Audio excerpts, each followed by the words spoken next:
Madame, mademoiselle, monsieur, bienvenue à Metro News. Voici les principaux titres qui seront développés aujourd'hui.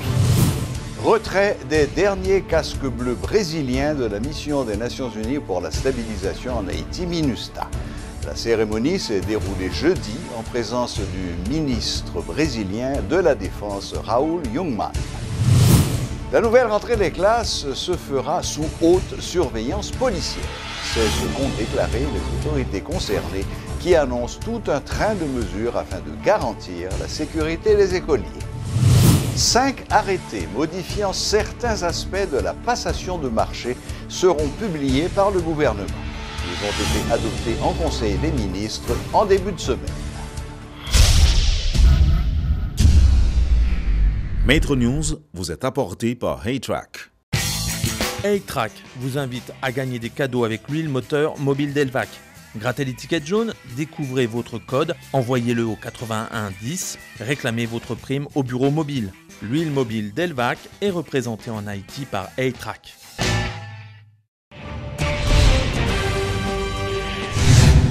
Le ministre brésilien de la Défense, Raúl Jungmann, était à Port-au-Prince ce jeudi pour procéder officiellement au retrait des derniers casques bleus brésiliens, ce qui marque la fin de la mission militaire des Nations Unies présente en Haïti depuis plus de 13 ans.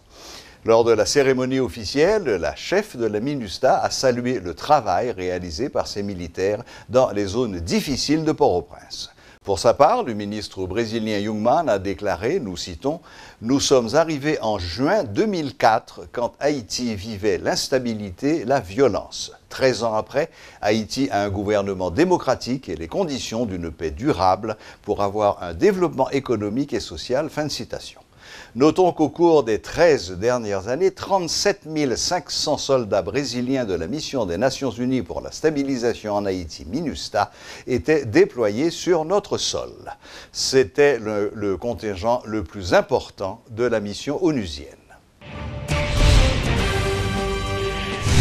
5 arrêtés modifiant certains aspects de la passation de marché seront publiés par le chef de l'État. Ces arrêtés ont été adoptés en Conseil des ministres en début de semaine. La présidence n'a pas fourni de détails sur les modifications apportées. Il s'agit du projet d'arrêté sanctionnant le manuel de procédure allégé pour la passation des marchés de travaux et le dossier d'appel d'offres allégé pour la passation des marchés de travaux. Le gouvernement modifiera également le manuel de procédure allégé pour la passation des marchés de fournitures et le dossier d'appel d'offres allégé pour la passation des marchés de fournitures. Sont également concernés le projet d'arrêté sanctionnant le manuel de procédure de demande de cotation pour les contrats de travaux et le dossier de demande de cotation pour l'exécution de contrats de travaux.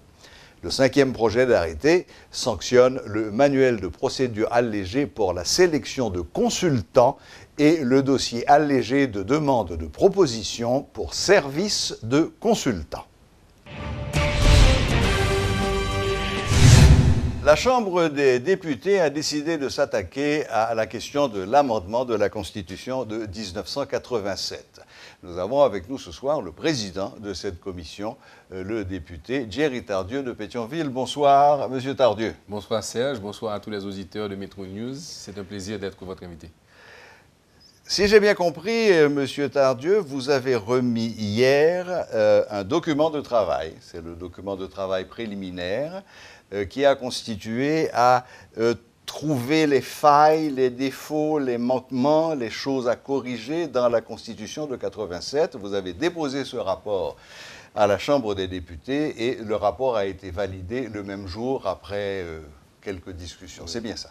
C'est bien ça. Disons que c'est la commission spéciale sur l'amendement de la Constitution dont je suis le président qui a fait ce travail, qui a élaboré ce travail. Donc, ce document auquel vous faites référence a été déposé il y a de cela 2 mois à la Chambre des députés pour considération par les députés.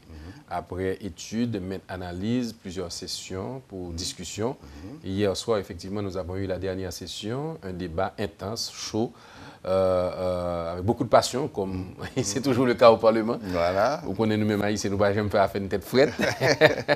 Et ça s'est très bien passé dans le sens qu'il y a à l'unanimité. Je pense que les collègues députés ont accepté le rapport, l'ont validé, ce qui ouvre la voie pour nous de commencer ce qu'on appelle la consultation nationale. Parce que Serge, il faut préciser pour les auditeurs de Metro News que ce travail que nous faisons au niveau de la commission spéciale sur l'amendement de la Constitution, ce n'est pas un travail d'analyse de la Constitution pour identifier les lacunes, les faiblesses, les obstacles et les problèmes seulement, et de proposer des amendements, mais c'est aussi d'associer la société civile haïtienne à l'exercice. Donc maintenant, nous allons voir les partis politiques, le secteur paysan, le secteur syndical, le secteur privé, le secteur étudiant, en fait, toutes les forces vives de la nation que nous voulons associer à cet exercice. Et sur l'ensemble du territoire. C'est exact. C'est un énorme travail. C'est un gros travail. C'est un gros travail et on s'y est pris très tôt. Ouais. Nous avons encore 1 an pour finaliser notre travail. C'est historique, Serge. C'est la première fois qu'au niveau d'une législature, il y a l'engagement aussitôt de mettre en place une commission spéciale. Il y a une commission spéciale de 9 membres, composée, bien entendu, de moi, votre serviteur comme président. Le vice-président, c'est Louis-Marie Bonhomme, l'honorable Louis-Marie Bonhomme.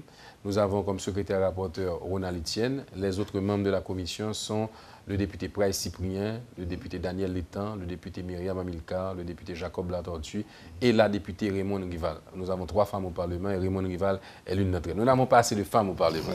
Il faut travailler à résoudre ce problème. Oui, en effet, la parité est loin d'être atteinte. Elle est loin d'être atteinte. Donc, écoutez, on a bien compris la chose. L'essentiel du travail va commencer maintenant, parce qu'après avoir identifié les points faibles, là, maintenant, vous allez arriver à apporter des solutions, des correctifs, avec l'aide de toute la société civile et tout le pays. Maintenant, dans ce travail d'investigation que vous avez fait depuis le début, quels sont, d'après vous, les points les plus marquants, les plus forts qui méritent que l'on y apporte des corrections? Bon, il y a tout un ensemble de considérations que nous avons fait sur les textes. Il y a des problèmes qui sont liés au régime politique, il y a des problèmes qui sont liés aux questions administratives, il y a des problèmes qui sont liés aux questions de gouvernance, il y a des problèmes plus spécifiques comme l'armée d'Haïti. En fait, pour vous donner peut-être quelques exemples, nous avons aussi été identifier les problèmes de, je dirais, de gouvernabilité pratique. Est-ce que, par exemple, c'est nécessaire que nous ayons des cartels de magistrats de 3 membres? Il est connu de tous que, par exemple, que les cartels municipaux de 3 membres, le plus souvent, il y a des difficultés d'entente, de cohésion entre ces 3 membres qui handicapent les mairies des différentes communes. Il faut aller voir, est-ce qu'il n'y a pas une manière de simplifier tout cela? Au niveau des Haïtiens vivant à l'étranger, n'y a-t-il pas moyen, n'y a-t-il pas une opportunité d'aménager pour eux un espace où ils seront représentés au Parlement? On parle toujours d'intégration de la diaspora, mais dans les faits aujourd'hui, c'est avec l'amendement de la Constitution et la réforme qui s'en vient que nous allons vraiment passer de la parole aux actes. C'est une belle chose de dire que diaspora, nous aimons un pile, et puis nous ne pouvons pas rien pour eux dans les textes de loi. Donc ce sont des problèmes. Est-ce qu'il y a beaucoup de questions qui ont été posées sur le régime politique? Il y a beaucoup de députés, par exemple, qui estiment que le fait même que nous ayons un président, ensuite un premier ministre, avec tous les conflits inhérents à cette cohabitation difficile, certains pensent que peut-être est-ce qu'il n'y aurait pas matière à réfléchir à un ticket, président, vice-président, au niveau des élections. Mais tout ça, c'est des éléments de réflexion, c'est des propositions, c'est des opinions des uns et des autres. Nous allons fédérer toutes ces opinions et finalement faire un tri pour proposer à l'Assemblée les meilleurs amendements qui pourraient rendre la Constitution beaucoup plus fluide et que le pays beaucoup plus gouvernable. Il y a d'autres exemples qu'on peut prendre. Quand on prend le Premier ministre, par exemple, qui, lorsqu'il doit être ratifié, il présente sa déclaration de politique générale, est-ce qu'il faut qu'il passe 2 fois par devant le Sénat, ensuite par devant la Chambre des députés? Pourquoi ne pas se présenter devant l'Assemblée nationale? Une seule fois. Voilà. Ça évite de perdre du temps, ça évite de passer 2 jours de nuit à poser les mêmes questions à la même personne. Voilà. Donc il y a tout ça, il y a des exercices de simplification des procédures, de clarification, de réaménagement et d'organisation de notre loi mère. Et je pense que la Commission est lancée dans ce travail et en fait, et ce qui nous intéresse le plus aujourd'hui, puisque nous avons tellement travaillé sur le sujet, c'est d'associer les autres secteurs à notre réflexion, de telle sorte que notre travail puisse refléter, disons, la vision de la collectivité. Magnifique. Eh bien, est-ce que vous souhaitez rajouter quelque chose qui pourrait intéresser nos téléspectateurs et moi aussi par la même occasion? Absolument, mais je vais profiter de la large écoute et de l'audience de Metro News pour d'abord remercier mes collègues à la Chambre des députés de la confiance qu'ils ont fait à la commission que je préside, remercier le bureau de la Chambre des députés, naturellement remercier les experts qui ont travaillé avec nous sur la production de ce premier rapport, validé à l'unanimité par les députés. J'en profite également pour informer toutes celles et ceux qui nous regardent que la commission va se mettre très bientôt au travail pour aller vers eux. Nous allons écrire des correspondances formelles où nous allons faire parvenir ce premier rapport aux présidents des différentes organisations représentatives des différents secteurs. Naturellement, à tout seigneur, tout honneur, la première chose que nous ferons la semaine prochaine, c'est que le président de la Chambre des députés va se rendre au Palais national pour remettre une copie au président de la République, à la primature pour remettre une copie au Premier ministre et à la Cour supérieure, enfin, au président du Conseil supérieur du pouvoir judiciaire. Et donc, ça se fera la semaine prochaine. Sans oublier aussi peut-être le président du Sénat. Absolument. Comme le Sénat est à côté de la Chambre des députés, voilà. Ce ne sera pas très difficile. Exactement. Merci de me le rappeler. Ensuite, les consultations vont commencer avec les autres secteurs. Et donc, nous allons simplement demander aux secteurs que nous allons rencontrer à l'avance de préparer leur position sur l'amendement à travers un aide-mémoire écrit. C'est beaucoup plus facile. Quand on rencontrera la Chambre de commerce et d'industrie et le Forum économique, l'on saura à travers le mémoire écrit qu'on recevra formellement et officiellement de ce secteur la position du secteur privé sur l'amendement constitutionnel. Magnifique. Et ainsi de suite. Secteur syndical, secteur paysan, les partis politiques. Ça sera plus facile pour nous de consigner au rapport et ça sera plus facile pour nous aussi pour analyser et synthétiser à la fin pour qu'on ait un ensemble cohérent et logique. Voilà. Et tout ça se terminera par un amendement. S'agira-t-il d'un amendement ou d'une nouvelle constitution? Alors, nous n'avons aucun préjugé sur ce que va décider la société. Je pense que ce serait prématuré pour nous de dire que nous allons amender, réformer une nouvelle constitution. Nous restons ouverts. Nous allons consulter les secteurs de la société pour que ce travail soit le fruit vraiment du pool de la société. C'est comment la société voit l'amendement. Est-ce qu'il nous faut changer de régime complètement pour marquer une cassure avec le passé? Est-ce qu'il faut s'assurer de rester dans cette constitution qui a beaucoup d'acquis pour la démocratie et la décentralisation? Certains disent que ce n'est pas tant la constitution que les hommes et les femmes, que les Haïtiens et les Haïtiennes, que nos leaders qui ne l'ont pas appliquée. Est-ce qu'il s'agit de trouver une formule mitoyenne? Est-ce qu'il faudra à 15-20% l'amender? Est-ce qu'il faudra l'amender à 60-70% du texte? Auquel cas, il s'agirait d'une nouvelle constitution. Est-ce qu'il faut aller vers une nouvelle constitution? Voilà. Nous restons très, très ouverts, de telle sorte que le choix de la majorité sera le choix retenu par la commission. La seule promesse que je peux faire aux auditeurs et aux téléspectateurs de Metro News, c'est que cette commission va travailler dans la transparence, dans la discipline, dans le sérieux et qu'il va travailler au bénéfice de la collectivité et de la nation et certainement pas au service d'intérêts particuliers ou politiques, personnels ou privés. Voilà, il s'agissait du député Jerry Tardieu, président de la commission spéciale sur l'amendement de la Constitution, qui vient de nous dire le travail qui a déjà été effectué et surtout le long travail qui reste encore à faire et qui prendra probablement 3 ans. Encore merci.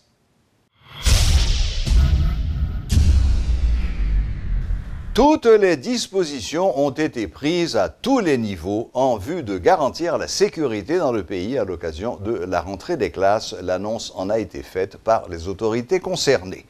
En conférence de presse ce jeudi au ministère de la Communication, les responsables ont donné la garantie que ces mesures dureront pendant toute la période scolaire et même au-delà.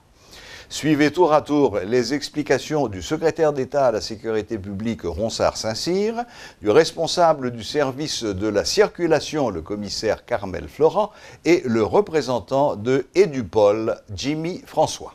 Nous-mêmes, ça nous fait suivre instruction, chef d'État, chef gouvernement. Nous assurons que nous avons un climat de sécurité là, qui est rapport entre scolaire là. Moi-même, avec le chef policier, nous faisons des rencontres pour nous assurer que toute activité qui a un rapport à la rentrée scolaire est sécurisée. nous avons décidé ensemble pour nous accompagner tout travail que le ministère a fait, soit des tronçons de route, soit des livraisons, soit des transports pour que les gens à l'école être reposés.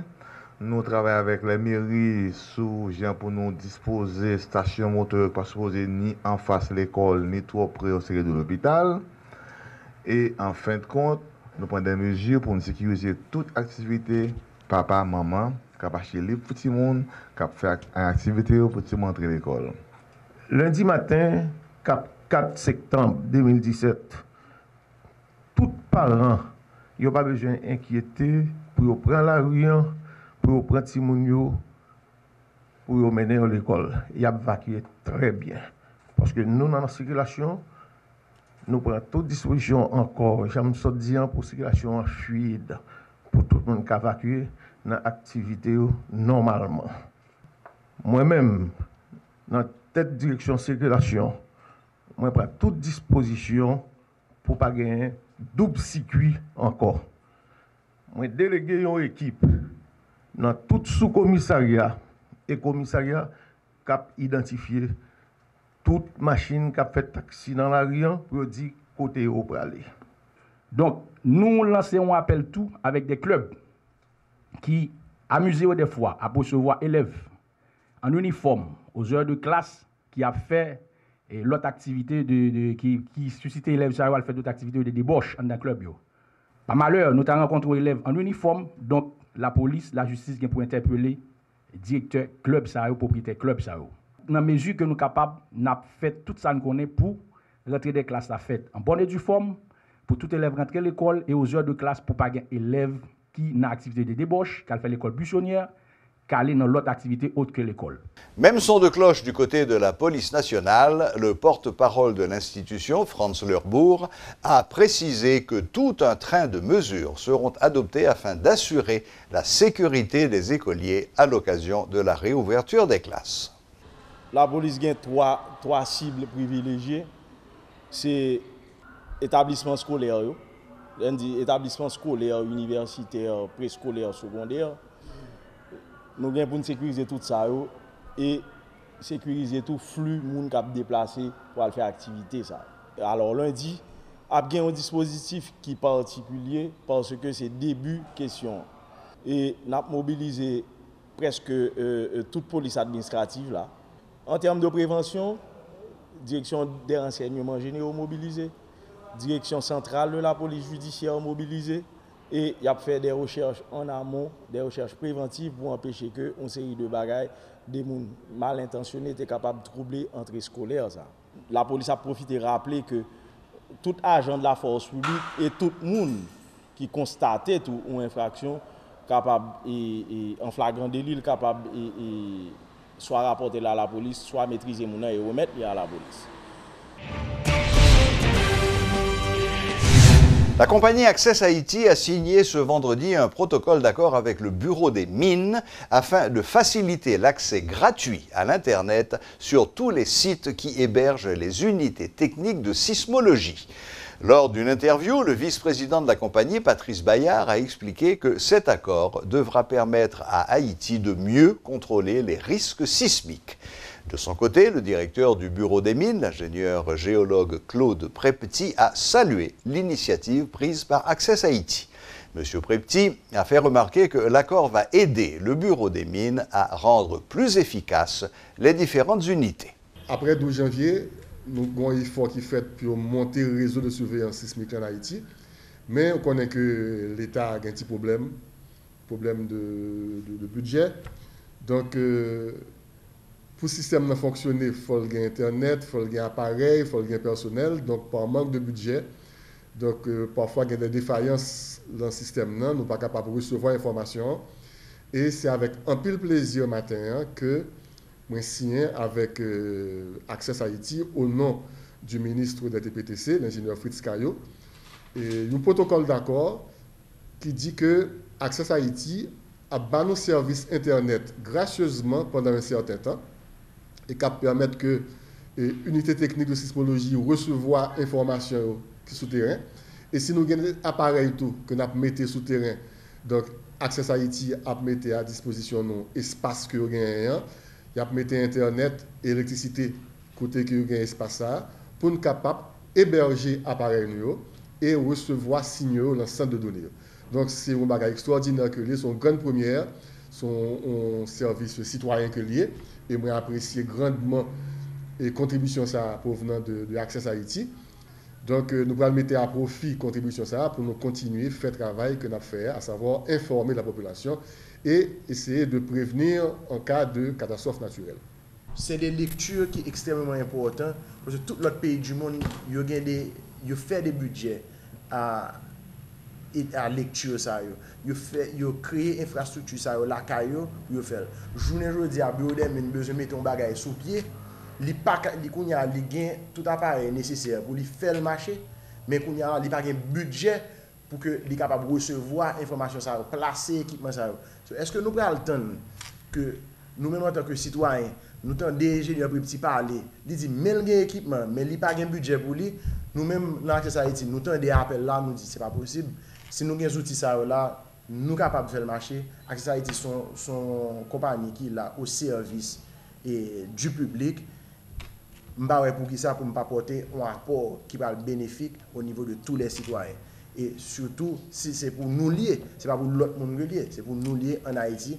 So, c'est ça qui est en nation, c'est ça qui sont citoyens concernés, c'est implication ça qui permet pays capable de développer. So, nous là pour le développement socio-économique à travers la technologie. Et après ça, je dis à les gratis, peut-être dans un an, plus la travail ensemble, demande à augmenter, nous avons besoin, oui, il y a des coûts, mais nous avons assuré que nous sommes toujours là pour rendre possible à pays d'Haïti. Maître Leslie Alphonse était intervenu dans le courant de la semaine pour apporter quelques précisions sur les nouvelles dispositions adoptées par le gouvernement en ce qui concerne l'impôt locatif. Il a souhaité revenir ce soir pour apporter des précisions supplémentaires par rapport au budget 2015. C'est exact. Bien ça. C'est bien ça. Bonsoir, Bonsoir, Maître Leslie Alphonse, et merci de revenir encore pour nous apporter des précisions. C'est un plaisir et un devoir pour moi de revenir parce que les propos que j'ai tenus en début de semaine pourraient porter à confusion. Donc j'ai voulu apporter des éclaircissements étant donné que j'ai pris le temps de relire et les différents textes qui ont été cités dans l'article en question. Et qui effectivement prête à confusion. Il y a une rectification, il y a un ajout ou un complément à faire. C'est ça. De quoi s'agit-il? En fait, il est évident que le texte, dans l'esprit tel qu'on le lit, concerne la valeur locative. Cependant, vous parlez du texte actuel 2016-2017. Le problème se situe à ce niveau. Le premier texte cité en référence, c'est le décret du 5 avril 1979, modifié par le décret du 23 décembre 1981,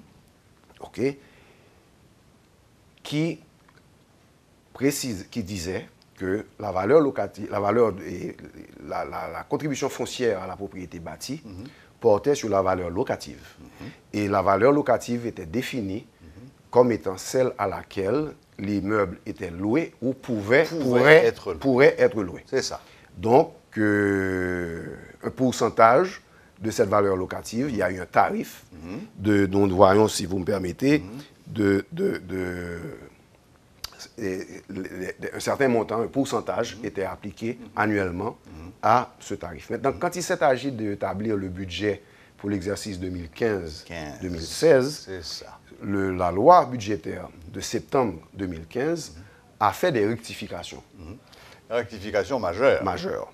Parce que l'article 21 de cette loi précise que l'article 1er du décret du 5 avril 1979 auquel nous avons fait allusion, modifié par celui du 23 décembre 1981, est ainsi modifié. Tout immeuble pouvant abriter la contribution foncière des propriétés bâties est un impôt réel, local, basé sur la valeur vénale de tout immeuble. Et la valeur vénale est définie dans le même texte comme la valeur vénale correspond à la valeur marchande du bien, c'est-à-dire le prix auquel il peut être vendu.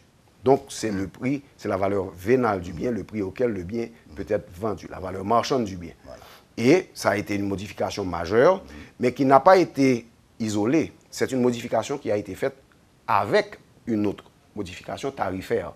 L'article suivant dit que tout immeuble pouvant abriter des personnes ou des biens occupés ou non, habités par les propriétaires, des locataires ou des usufruitiers, est assujetti à la contribution foncière de la propriété bâtie selon le barème suivant. Et à partir de 1 500 000 gourdes, c'était la taxe annuelle était de 0,12%. Voilà. L'article 2 du décret du 5 avril, toujours ce décret du 5 avril 79 qui sert de la référence de base, modifié par celui du 23 décembre 81 et celui du 28 septembre 2015, établissant le budget général de la République pour l'exercice 2015-2016.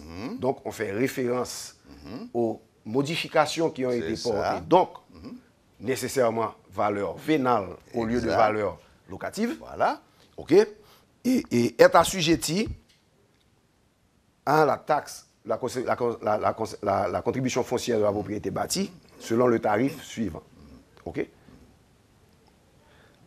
De 50 000 gourdes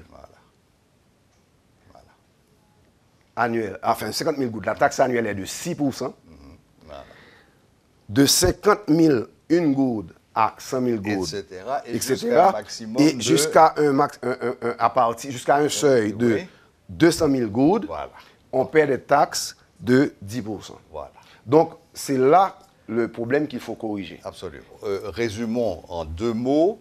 On est passé de l'établissement de la contribution foncière des propriétés bâties, communément appelée impôt locatif. On est passé sur la base de la valeur locative. En 2015, on a tout changé. On a calculé à partir de la valeur vénale, c'est-à-dire valeur marchande. Et aujourd'hui, on en revient à la valeur locative, mais sans le dire. Sans le dire. Ensemble. Sans le dire clairement. Ensemble. Et si on ne lève pas le quiproquo, ça va être la panique générale. Voilà les précisions que Maître Lessier-Alphonse avait souhaité apporter, car en effet, il y a matière à confusion et il faudra que le législateur reprécise clairement qu'il s'agit bien de la valeur locative du bien et non pas de sa valeur marchande. Merci infiniment, Maître Alphonse. Le plaisir est pour moi. Et à très bientôt. À très bientôt, téléspectateurs. Au revoir. Dans le culturel, la finale de Miss World Haïti 2017 se tient ce samedi à l'hôtel Marriott. Des 50 jeunes filles qui s'étaient inscrites à cette compétition, il ne reste plus que 10 pour l'affrontement final. 2 d'entre elles seront couronnées au cours de la soirée, l'une qui ira à Miss Univers et l'autre à Miss. La boucle est bouclée. Merci de votre fidélité. Excellente fin de semaine à toutes et à tous et à la prochaine. Même heure, même chaîne.